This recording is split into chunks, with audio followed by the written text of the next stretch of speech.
This is the story of how Olandria Carthen went from Love Island USA Season 7 to walking the red carpet at a Golden Globes event in just 6 months. If you watched Love Island Season 7, you know Olandria and Nick Olandria, as fans call them, placed second on the dating show when Taylor Williams, Sierra, and the rest of the cast competed in the villa. On January 6, 2026, the 27-year-old from Decatur, Alabama, made her first red carpet appearance of the new year at Golden Eve, the official pre-Golden Globes celebration honoring Helen Mirren and Sarah Jessica Parker at the Beverly Hilton in Beverly Hills. If you're a fan of Olandria and Nick's journey from Love Island USA, hit that like button right now because this transformation is absolutely wild. For anyone who missed Love Island USA Season 7, here's what you need to know about Olandria Carthen. Born on May 29, 1998, which makes her 27 years old, she grew up in Decatur, Alabama as the eldest of 6 children, 2 younger sisters and 3 younger brothers following behind her. Tuskegee University is where she earned her bachelor's degree in logistics, materials, and supply chain management in 2022, though she started out in computer science before making the switch. What separates Olandria's story from most reality TV contestants is this. She's a first-generation college graduate who funded her own education through multiple jobs. Cleaning rentals brought in $200 at a time, and she worked 12-hour plant shifts right alongside her mother to make ends meet. Before Love Island called, she was clocking in as a sales associate at Otis Elevator Company in Houston, Texas. No industry connections, no trust fund, no shortcuts, just someone who worked for everything she had. When Olandria talks about her time at Tuskegee, her perspective comes through clearly. She said, literally the best 5 years of my life. Literally. And a lot of people will ask like, well, why would you choose to go to an HBCU? I'm like, I have the rest of my life to be a minority. I wanted to see how it felt to be the majority when I walk around and wake up and everybody looks like me. That understanding of representation and visibility would become the foundation for everything Olandria built after leaving the villa. Love Island USA Season 7 premiered on June 3, 2025 on Peacock, and the cast announcement happened to fall on May 29, 2025, Olandria's 27th birthday, which felt like fate to her fans. Day 1 brought her into the villa as one of the first 2 female islanders, alongside Shelly Besaith, and she was also one of only 2 black women in that original cast. Taylor Williams, an Oklahoma cowboy, became her first coupling. The real shift came during Casa Amor in Week 3, when Day 18 left Olandria single and vulnerable, which sent her on a secret date with Nicholas Van Steenberg. Everyone calls him Nick now. They chose each other, coupled up, and returned to the villa together as a unit. From that moment through the finale on July 13, 2025, Olandria and Nick stayed together. Second place went to them, while Amaya Papaya Espinal and Brian Arenales took home the $100,000 prize. But the season's numbers tell you why this mattered so much.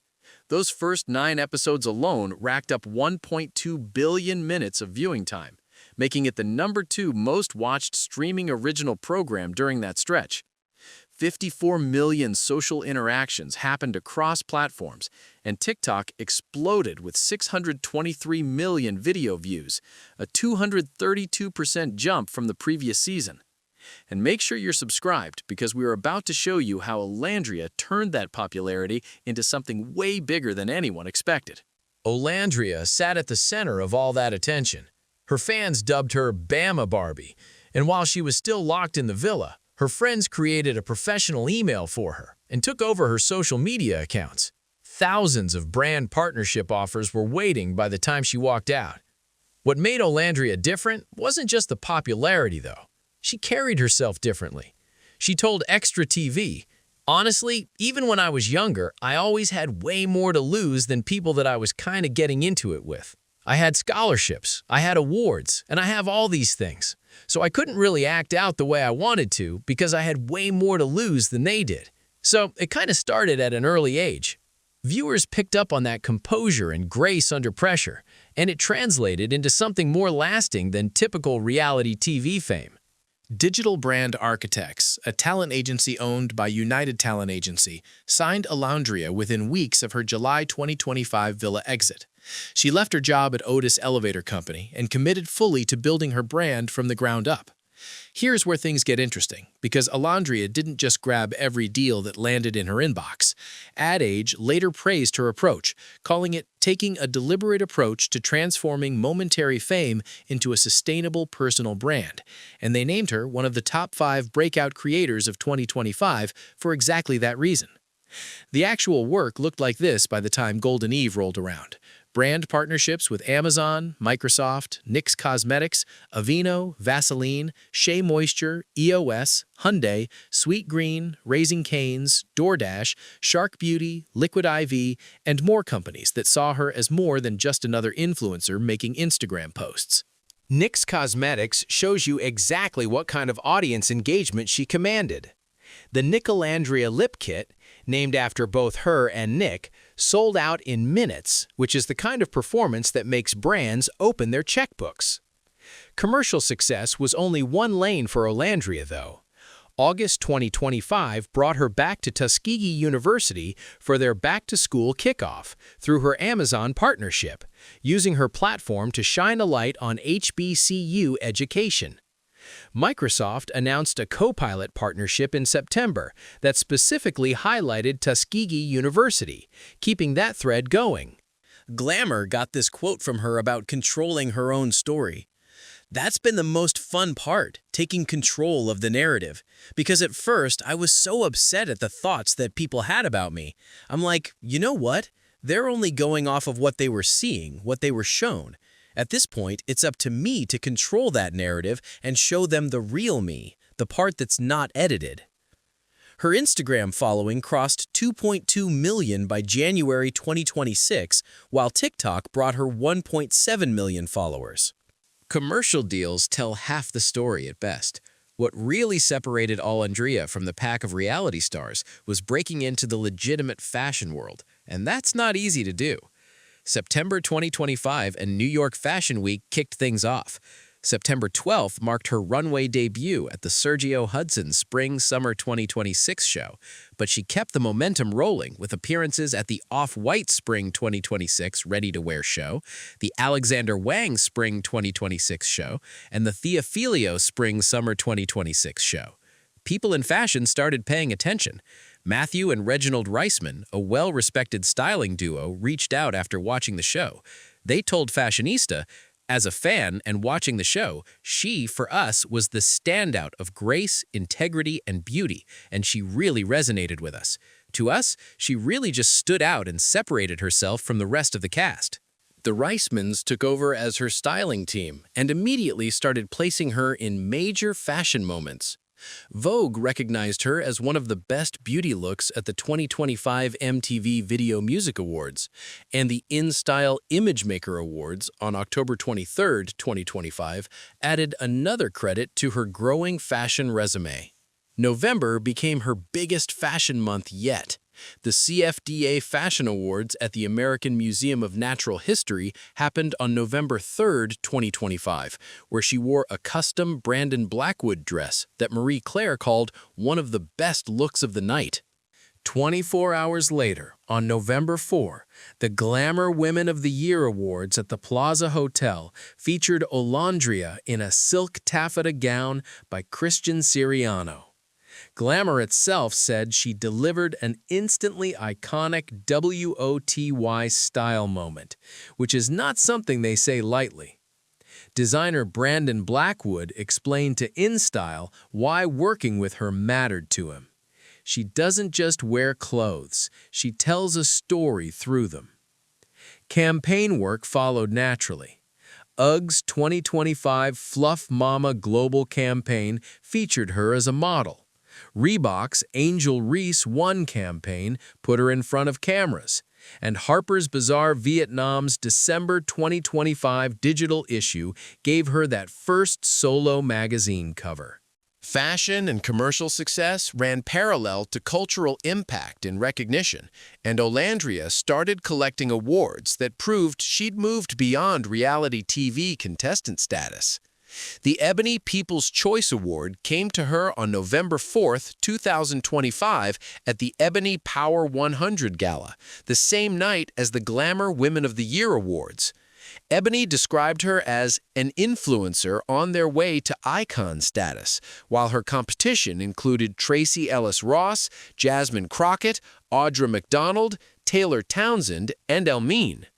Ebony's 2025 Power issue cover featured her alongside Iman, Lonnie G. Bunch III, Teyana Taylor, Tracee Ellis Ross, and Shaquille O'Neal, names that carry serious weight in entertainment and culture. November 8, 2025 brought the Route 100 recognition, an annual list spotlighting the most influential Black leaders and culture shapers. That year's class included Kamala Harris, Beyoncé, Denzel Washington, and Kendrick Lamar, putting Alandria in conversation with some of the biggest names in the world. Cosmopolitan named her to their Z-Stars class of 2025 on October 20th, recognizing Gen Z creators who define trends, influence millions, while Revolt's Power List on December 29, 2025, put her in the Creators category for trailblazers who shape culture with undeniable impact. Kai Cenat, Drewski, Quenlin Blackwell, and iShowSpeed shared that list with her. And if you're not subscribed yet, what are you even doing? Harper's Bazaar Vietnam caught this quote in their December 2025 interview. "I want anyone who sees a part of themselves in me to know that they can achieve anything. Just believe that they were born to do something different. Listen to your intuition and work hard for what you believe is meant for you." Representation stayed at the core of her message. Ebony magazine got these words from her. "Growing up, I didn't always see women who looked like me being uplifted in mainstream media, especially on shows like this. So to hear young girls say they felt seen because of me, that's the real win. I'm proud to represent dark-skinned Black women because we've always been beautiful. We just needed the world to catch up." January 6, 2026 brought us to the moment this whole video is about. Golden Eve, the official pre-Golden Globes celebration, took place at the Beverly Hilton in Beverly Hills, the exact same venue where the actual Golden Globes ceremony would happen 5 days later. Helen Mirren was receiving the Cecil B. DeMille Award, while Sarah Jessica Parker was getting the Carol Burnett Award, which meant this event honored two absolute icons. The guest list wasn't playing around either.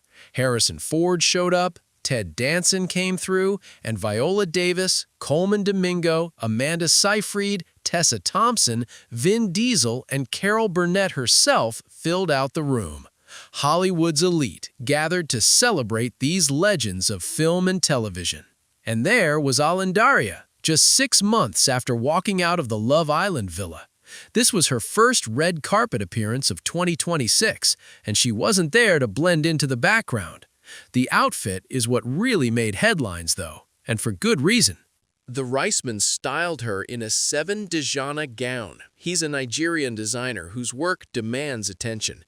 The piece came from his Fall-Winter 2025 collection, specifically Look 4 from the Reincarnation collection, but they didn't just pull it straight off the rack. The Reismans modified the original runway version by squaring off the neckline because the original design had this elongated face-covering neckline that wouldn't translate to red carpet photography. Let me paint you a picture of this dress, because calling it spectacular doesn't do it justice. Form-fitting, floor-length, off-shoulder design formed the foundation. The bodice stood free, with a square neckline built on black velvet as the base layer. Heavy embroidery covered it with floral beadwork and celestial gemstones that caught every camera flash. From the bustier down, the gown went semi-sheer while maintaining that botanical motif running through the entire piece.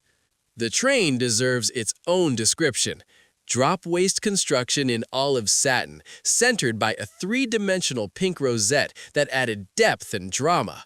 Botanical and floral-inspired designs wove through every element, creating something both elegant and impossible to ignore. Accessories stayed minimal, with diamond stud earrings and matching diamond rings letting the dress do the talking. That square neckline framed her fine-line collarbone tattoo perfectly, adding a personal touch to the high-fashion moment. Makeup artist Kimora Mulan executed the beauty look with precision. Heavy blush in Barbie pink fit the Bama Barbie aesthetic perfectly. The products were specific. NYX Sweet Cheeks layered with Juvia's Place Blushed Duo Blush in Volume 3 and Volume 4, all over a two-faced concealer base. Gold eyeshadow, mascara-laden lashes, brown liner, nude gloss, and a well-blurred matte base with contour completed the face. Custom Barbie blonde hair came from HTX celebrity hairstylist Micah, with styling by Ty Simon creating that side-combed, wavy look that became one of the most talked-about beauty moments of the night. Marie Claire pointed out that the entire look matched perfectly with Olandria's stated style preferences. Her November 2025 Harper's Bazaar Vietnam interview described her love for clothes that have a defined silhouette and a statement. 6 months. That's the timeline we're talking about here, from reality show contestant to invited guest at an exclusive Golden Globes celebration, surrounded by A-list actors and industry legends. Luck didn't get her there, and neither did just racking up social media followers. Consider the path she took instead of the easy route. Club appearances and endless sponsored posts were available, but she built relationships with legitimate fashion designers and stylists who respected her vision. Major brands like Microsoft and Amazon came calling because she represented more than just fashion and beauty. She stood for education and representation. New York Fashion Week, the CFDA Awards, events that had zero connection to Love Island became her proving grounds. Intention drove every decision. Remember Ad Age's observation about her deliberate approach to transforming momentary fame into a sustainable personal brand? That wasn't an accident. Golden Eve represented the culmination of that strategy, proving she belonged in those spaces not as a reality TV novelty, but as someone who understood fashion, collaborated with designers and stylists, and could stand comfortably on a red carpet next to Hollywood royalty. CBS and Paramount Plus aired the event as a special on January 8, 2026, which meant millions of viewers who've never watched a single episode of Love Island saw Alandria on their screens positioned as part of the Golden Globe celebration narrative. Drop a like if you're impressed by how strategic Alandria has been with building her career, because this is honestly a masterclass in personal branding. The 83rd Golden Globe ceremony itself happened on January 11, 2026, 5 days after Golden Eve. Nikki Glazer hosted while CBS and Paramount Plus broadcast the event, with Dick Clark Productions handling everything behind the scenes. Achievements in film, television, and even podcasting, newly added as a category, got recognized that night. Whether Olandria attended the actual ceremony isn't confirmed, but her Golden Eve presence positioned her within the entire Golden Globes weekend ecosystem. She wasn't watching from outside, she was part of the conversation happening at the highest level.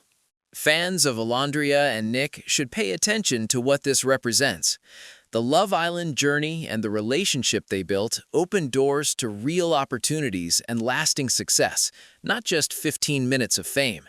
Olandria hasn't forgotten her fan base either. She regularly engages with supporters and acknowledges that their backing made everything possible. Glamour caught her thoughts on authenticity during the show. With shows, some people go in with a plan when they get cast. The audience can see through that. Just go and be yourself. I know I was authentic. That's where my support from my fan base comes from. That authenticity became the currency she traded for genuine opportunities. The fashion industry typically keeps reality stars at arm's length unless they bring something substantial to the table. Alandria brought intelligence, grace, clear intention, and a vision for what she wanted to build that went beyond Instagram likes. Those photos of Alandria at Golden Eve in that stunning Savon Dijana gown, surrounded by Hollywood's elite at the Beverly Hilton, tell a complete story when you know the full context.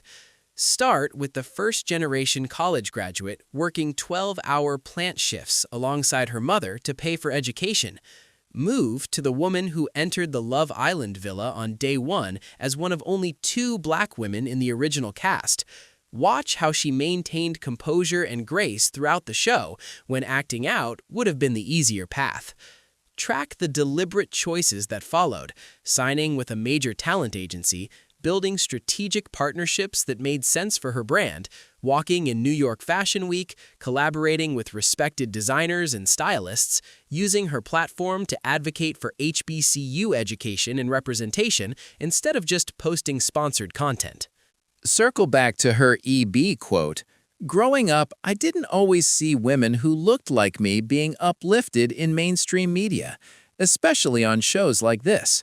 So to hear young girls say they felt seen because of me, that's the real win.